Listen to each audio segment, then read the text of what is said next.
Hello Fenton family! In tonight's collector's showcase, let's take a look at the popular Fenton Poppy Gone with the Wind lamp and ask the question, could this be the very first Fenton lamp? That question opens up the broader argument about what exactly makes a Fenton lamp. Fenton had produced lamp shades and fonts for other manufacturers both before 1966 and after. But it was in January of that year that they started to produce lamps for their own line and advertised in their own catalogs. Hobnail milk glass lamps were the very first to be tested in the gift shop to gauge if sales would be successful. The tests looked very promising. So lamps in antique rose, thumbprint, and poppy were added shortly after. You can tell the earlier ones by the hardware type, as in the middle of 1971, they changed to a different casting style. They were first marketed as traditional lamps, and this one is called a poppy double ball crimped.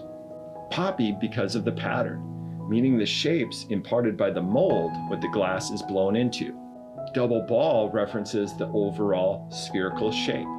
Crimped references this top part here above the ball, as early on they were offered without the crimp, meaning they looked more like a traditional late Victorian lamp. Gone with the Wind is not a moniker that is yet used in the catalog, but these are clearly a homage to the late Victorian patterned art glass chamber lamps.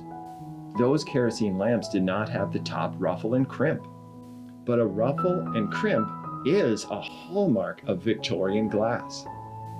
And this is where the question of to crimp or not to crimp really interests me, and it's part of why I enjoy Fenton glass so much. I really feel that Fenton put a really interesting twist by taking a hallmark of the past and adding it as part of their own twist to the style of a Victorian lamp.